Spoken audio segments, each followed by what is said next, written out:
MMORPGs are massively multiplayer online roleplay games. So the concept of playing them solo as a single player doesn't kind of make sense at first, but lots of people out there love the worlds that are created here, having the people all around them, the story, the progression, the gear, the grind. All these things about an MMO can be really appealing, but they don't want the pressure of playing with other people, or they don't want to have to wait for other people to group up for different content. They want to play at their own pace, and they just want to experience the game when they want to experience it in their own way. So let's go over the best MMORPGs for solo players in 2023.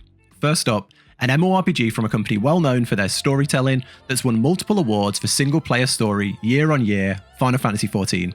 Not only does this have a fully immersive story from level 1 all the way up to the most recent expansion, every single patch has story content. So the main patches continue the main story, and then in the small patches, you get side stories. So lore about the world, different characters doing different things, or just fun little side stories that are one-offs. So there's so much here that you don't need a group to even look at. It's perfect for those looking for an immersive open world with a great single player experience combined. On top of this, the developers in the most recent expansion have been working really hard to rework all the old content.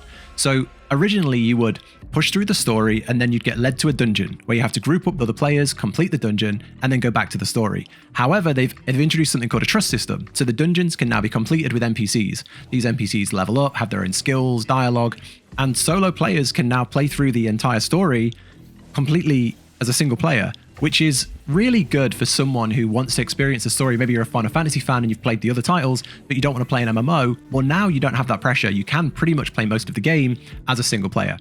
Outside the main story, Final Fantasy offers player housing, collectibles, side content, tons of side missions, tribal quests where you earn reputation with the different factions and you get mounts and emotes. There's a golden saucer, which is like a giant carnival casino with minigames. You race chocobos, and there's so much in here you can spend days in here. There's a huge social element to Final Fantasy XIV, but a lot of that means you can live in the world as a single player. You can buy your own house, have your own island with animals and a farm, and just play the game your own way. You're not tied in to the social pressure, but you are a part of a social environment. Overall, you can play Final Fantasy XIV for years and spend the vast majority of your time as a single player if you want to. There is, of course, content for groups such as raids, dungeons, trials, progressive stuff to play with friends, but focusing on the solo content here, there is a ton. Also, if you love MMOs and are looking for people to play with, or just share screenshots and experiences, we have an MMORPG Discord that I'll link down below. Okay, on to the next one. Black Desert. Also known as Black Desert Online, this is a beautiful looking MMO with some of the best action combat of any game out there. It is for the most part, a completely solo experience. Although you'll see players everywhere, you can engage in most of the game's content completely solo. I play this mostly as a solo game. There's probably two major parts to the Black Desert experience. It's incredible combat, which is mostly just single player grinding. You go to an area of challenging monsters and you grind in a rotation for money, items, level up, and you get stronger and work on increasing your gear. And then the other side is the profession system called the life skill system. The BDO life skills are huge. I love this. It's the main thing I like about the game. You can become a farmer with your own land and you have workers. You can level and advance your trading skill, taking a cart with horses or boats or going around delivering different things. You can become a fisherman, a cook. There's so much here that you can lose yourself in this life skill system. There's so much personal advancement in combat and life skills that is almost all single player. This game will give you hundreds and hundreds of hours before you even have to type a message in chat. I have a life skill character who I log on and I've like a worker empire. There's like workers that work in different places, gathering different items. You send some up to some places to the farms and they bring the food down and then you cook it. And then I have a trader character who I have a wagon with horses and I train the horses and I take that around the world. And you can get lost in here. It's like its own economy, its own world. And I could make a whole video talking about how good this system is, but it's almost all single player. And I highly recommend anybody try this who likes crafting and gathering in their MMOs. The end game does offer huge group content, PvP, guild wars, dungeons, world bosses, and all that stuff. But the average player like me plays this game completely solo for most of the time, making it easily one of the best single player MMOs if you can get into it. It's kind of got a steep learning curve, but once you get into it, this is phenomenal. Okay, next up. Guild Wars 2. This game has a ton of single player content and doesn't fall into your normal theme park MMO experience where you're forced into dungeons and raids and trials. Outsiders might think Guild Wars 2 is dead, and if you search Guild Wars 2, one of the first things that come up is Guild Wars 2 dead? But, you know, Maybe you haven't heard from the game in the last 10 years, but it's still going. In fact, Guild Wars 2 released a new expansion, End of Dragons, last year, and it had so much success, it's also released on Steam in the same year. So Guild Wars 2 might lack marketing, and you might not have heard of it, but the game itself still holds up as a fantastic MMO even in 2023. Guild Wars 2 has got multiple collectible and progression systems that are fantastic for single players.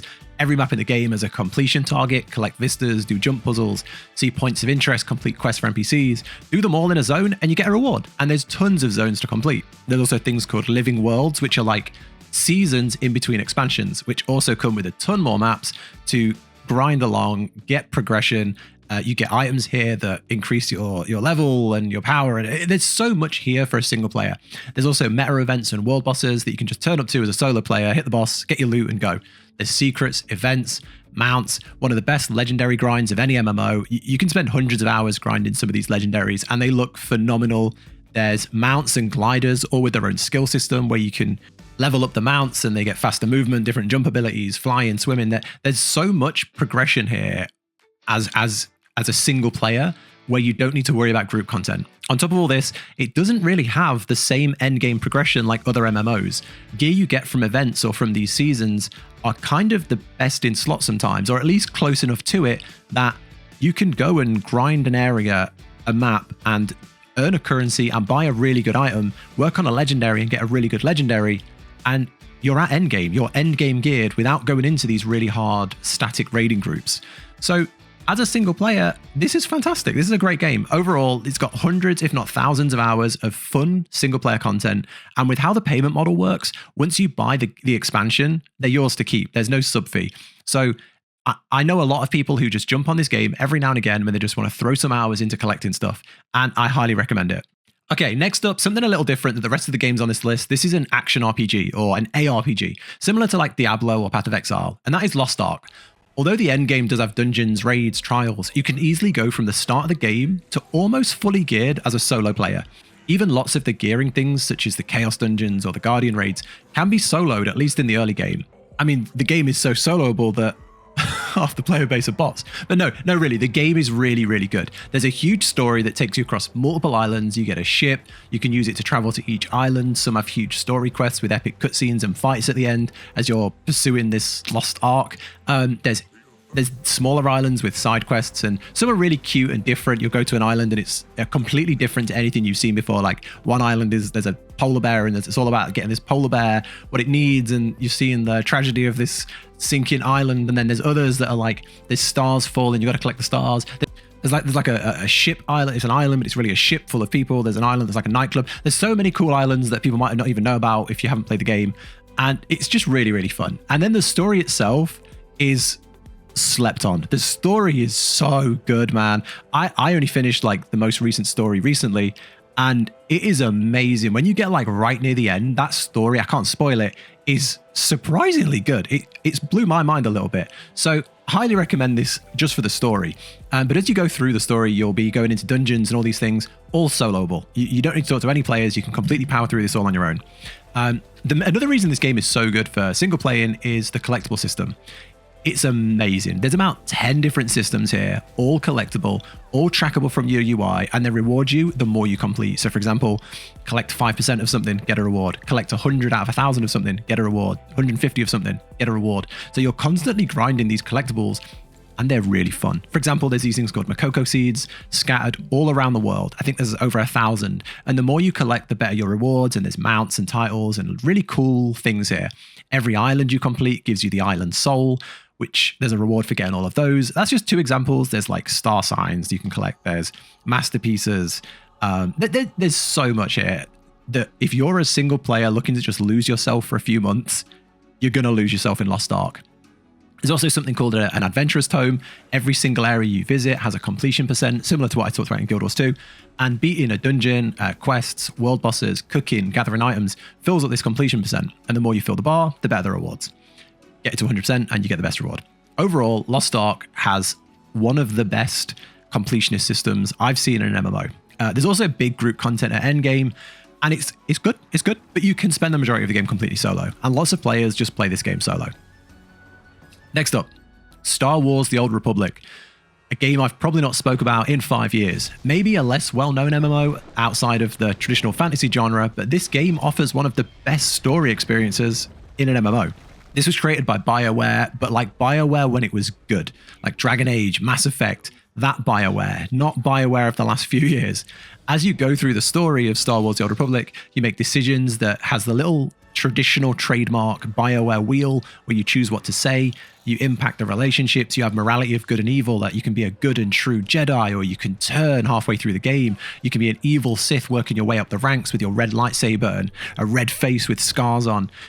This is a must for any Star Wars lover, and if you enjoy the BioWare, old BioWare, style choice and decisions that actually mattered, there's tons of them here. I've played this multiple times as a dual-wielding Sith Jedi. I played it as a good guy with a pistol, like a spy who turned evil halfway through. Kind of a theme there, but there's a lot to do here if you're a story fan, especially a Star Wars story fan. Even in dungeons, you have choices that impact the outcome. Everyone can vote on what to do in a dungeon. I haven't checked in on Star Wars in a couple of years, but my memory of the game is fantastic. The story, incredible, worth playing through at least once. Crafting your own lightsaber, traveling around the different planets, there's space combat, and so much more. Despite its age and size of the player base, you can definitely have a ton of fun here as a single player. But that's it. These are my top 5 MMOs for single players.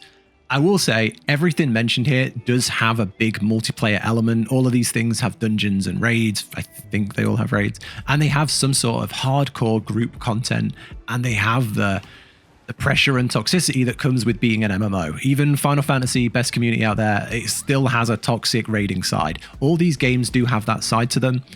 But I wanted to bring out the ones that have the best single player side, because a lot of players like playing solo, and there's nothing wrong with that. And there's a lot of games out there that are starting to cater to that. And I do think the MMO genre as a whole is becoming so much more single player friendly. They understand the pressure of people's time, and they understand there's a huge market for single player content in these MMOs. Also, I will say these are all just my personal experiences as someone who's played MMOs for, I don't know, 15, 20 years. So I'm sure there's other games out there, and maybe you've got something to add. Let me know in the comments. I'd also include maybe RuneScape and Elder Scrolls Online if this was a longer list, but I wanted to share my top 5, and this is them. Let me know in the comments if you agree, disagree, or want to talk about the single player content in any of these games. Want to add your own game that maybe I've not thought of, EVE Online, Albion, let me know. That's it for the video. Take care, everybody, and I'll catch you in the next one.